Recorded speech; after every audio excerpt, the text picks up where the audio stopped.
नहमदुहु व नुसल्ली अला रसूलिहिल करीम अम्मा बाद बिस्मिल्लाहिर्रहमानिर्रहीम अस्सलामु अलैकुम व रहमतुल्लाहि व बरकातुहू। सदक़े की फ़जीलत क्या है? सदका देने के क्या क्या फ़ायदे हैं? सदका देने से रिज़्क़ में कितना इजाफ़ा होता है? सदका देने के फ़यूज़ व बरक़ात क्या क्या है? मोहतरम नाज़रीन, नबी करीम सल्लल्लाहु अलैहि वसल्लम के मुख्तलिफ़ इरशादात की रोशनी में हमें पता चलता है कि आसमान से बलाएँ नाज़िल की जाती हैं। ये बलाएँ अपने साथ मुख्तलिफ़ बीमारियाँ, मुसीबतें और परेशानियाँ लेकर आती हैं। कोई बला अपने साथ बीमारी लाती है, तो कोई हादसा, तो कोई रिज़्क़ की तंगी। लेकिन सदका करना हमें ना सिर्फ बलाओं से बचाता है बल्कि गुर्बत और परेशानियों से भी बचाता है। सदक़े की वजह से हमारे रिज़्क़ और दौलत में इजाफ़ा होता है और घर में बरकतों का नज़ूल होता है। इसके अलावा हमें ये भी पता चलता है कि सिर्फ माल खर्च करके ही सदका नहीं दिया जाता, बल्कि अगर आप किसी से सलाम करने में पहल करते हैं तो ये भी सदका है। पानी पिलाना ये भी सदका है। किसी को अच्छी बात बताना, किसी को मुस्कुरा कर देखना, किसी मुसीबत में फंसे इंसान की मदद करना, वक्त निकाल कर अपने माँ बाप के साथ वक्त बिताना, किसी की तबीयत पूछना, बीमार की अयादत करना भी सदका है। नबी करीम सल्लल्लाहु अलैहि वसल्लम का फरमान है, जो इंसान सदका नहीं देता वो कभी भी आग से आज़ादी नहीं पा सकता।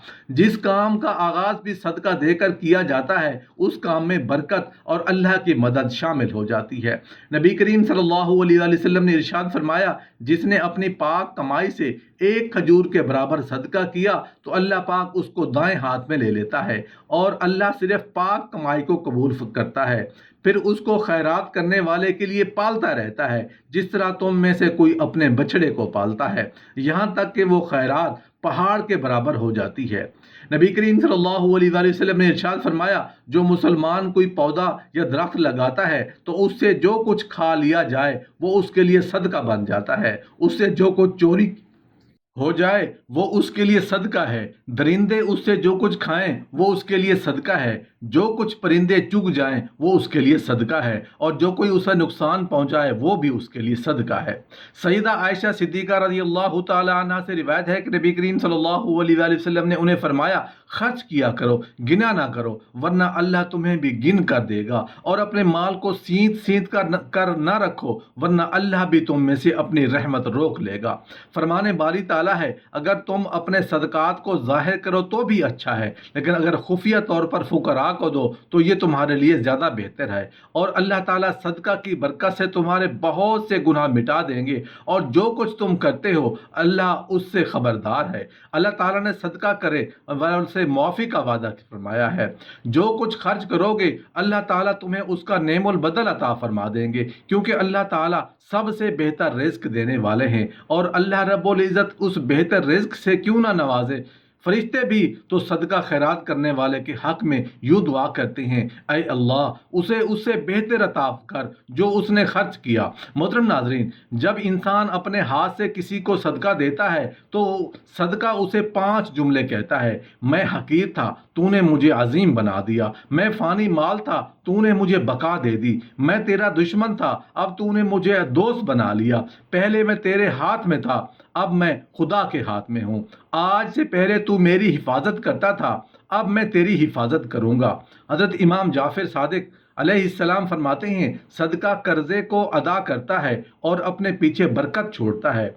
जब भी तुम में से कोई गलती सरजद हो जाए तो उसके फ़ौरन बाद सदका दे दिया करो ताकि तुम्हारी गलती का अजाला हो सके। मोहतरम नाजरीन, जब रिज़्क़ तंग होने लगे तो सदका देकर कारोबार कर लो। सदका देने से तुम्हारे रिज़्क़ में इजाफा होगा, ये रब का वादा है, और रब के वादे झूठे नहीं हो सकते। एक हदीस में रिज़्क़ में इजाफे का नुस्खा इरशाद किया गया है कि नबी करीम सल्लल्लाहु अलैहि वसल्लम ने फरमाया, जो शख्स ये चाहता है कि उसके रिज़्क़ में बरकतें हों, उसकी उम्र में इजाफा हो, तो वो अपने रिश्तेदारों के साथ सलूक अच्छा करे। रिश्तेदारों के साथ अच्छा सलूक करोगे तो फिर तुम्हारे रिज़्क़ में बरकतें होंगी। गरीब हैं तो उनको मदद करो। अगर अल्लाह ने आपको माल दिया है तो रिश्तेदारों को کہ بچیوں کی شادیاں اپنے ذمہ لے لو، ان کی شادیاں بانٹ لو، اگر ان کے اوپر قرضہ ہے تو اتارنے کی کوشش کرو، ان کو مشکلات سے نکالنے کی کوشش کرو۔ تم ان کو مشکلات سے نکالو گے، اللہ جل شانہ تمہیں مشکلات سے نکالیں گے، تمہارے رزق میں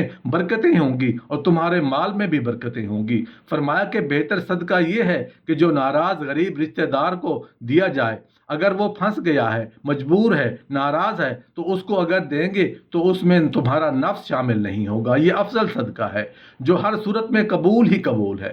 رزق میں اضافے کا ایک اور سبب ہے، جو کمزور لوگ ہیں ان کے ساتھ حسن سلوک کرو۔ طالب علم پر خرچ کرنا بھی رزق میں اضافے کا سبب ہے۔ رزق میں اضافے کے لیے مغرب کے بعد روزانہ 21 مرتبہ سورۃ الکوثر پڑھنے کا معمول بنا لے، رزق کی کثرت ہو جائے گی۔ اول و آخر درود شریف پڑھ لیں، زیادہ سے زیادہ 5 سے 10 منٹ لگیں گے۔ اگر پھر بھی تنگی ہے تو ہر نماز کے بعد یہی وظیفہ پڑھیں، انشاءاللہ دیکھیں گے کہ گھر میں ہر طرف برکتیں ہی برکتیں ہوں گی۔ یہ وہ رزق کے اسباب ہیں جن کو ہم اختیار کر لیں تو اللہ کی خاص رحمتوں کے طلبگار ہوں گے۔ صبح کے وقت اٹھو اور اللہ کے ہاں جھولی پھیلا کر مانگو، تو پھر دیکھو کہ کیسے اللہ جل شانہ تمہیں برکتوں اور نعمتوں سے نوازتا ہے۔ ایک صحابی نبی کریم صلی اللہ علیہ وسلم کے پاس آئے اور عرض کرنے لگے، اے اللہ کے رسول، میرا بیٹا سالے مشرکین کی قید میں ہے اور میں فاقوں کی حالت میں ہوں۔ تو فرمایا کہ آل محمد کے پاس ایک سیر جو ہے، اس کے علاوہ ہمارے پاس بھی کھانے کے لیے دنیاوی اسباب نہیں ہیں۔ آپ صلی اللہ علیہ وسلم نے فرمایا کہ صبر کرو اور اللہ سے ڈرو اور لا حول ولا قوت الا باللہ کثرت کے ساتھ پڑھو۔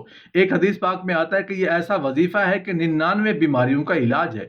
اس میں سب سے کم درجے کی بیماری غم اور دکھوں کا مداوع ہے، مشکلات کا علاج ہے۔ یہ وظیفہ نبی کریم صلی اللہ علیہ وسلم نے بتایا اور فرمایا کہ یہ وظیفہ کثرت کے ساتھ پڑھا کرو، اور فرمایا کہ عرش الہی کے نیچے خاص خزانہ ہے، یہ وظیفہ وہاں سے آیا ہے۔ یہ زندگی میں معمول بنا لو، جب کسی بھی مشکل میں پھنس جاؤ تو لا حول ولا قوت الا باللہ پڑھ لو، اللہ جل شانہ راستہ کھول دے گا۔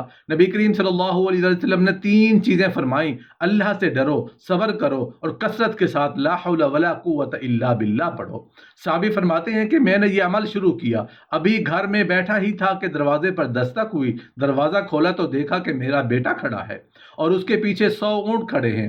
تو میں نے کہا، تم اور یہ اونٹ؟ بیٹا کہنے لگا، مجھے موقع مل گیا، میں ان کی قید سے بھاگ آیا اور ساتھ ہی یہ اونٹ بھی لے آیا۔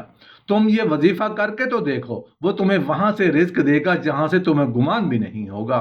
اس کے ہو کے دیکھو، اللہ کے ہو جاؤ، پھر وہ تمہاری ضرورتوں کا کفیل بن جائے گا۔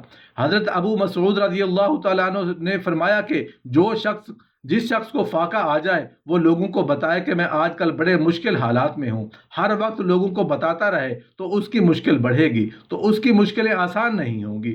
اور اگر اپنی اس مشکل کو کسی سے شیئر نہ کرے بلکہ مصلی بچھا کر اپنے رب سے شیئر کرے کہ مالک، فقر فاقہ آ گیا ہے، اس کا علاج تیرے پاس ہے، اس مرض کا مداوع تیرے پاس ہے۔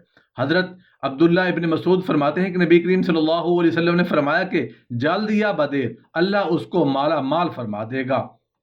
قرآن مجید کا دل سورہ یاسین ہے، جس نے 1 مرتبہ سورہ یاسین کی تلاوت کی، اللہ 10 مرتبہ قرآن مجید پڑھنے کا ثواب عطا فرمائے گا۔ کتنا بڑا اجر ہے! ایک آدمی شاید پورے سال میں بھی 10 قرآن مجید ختم نہ کر سکے۔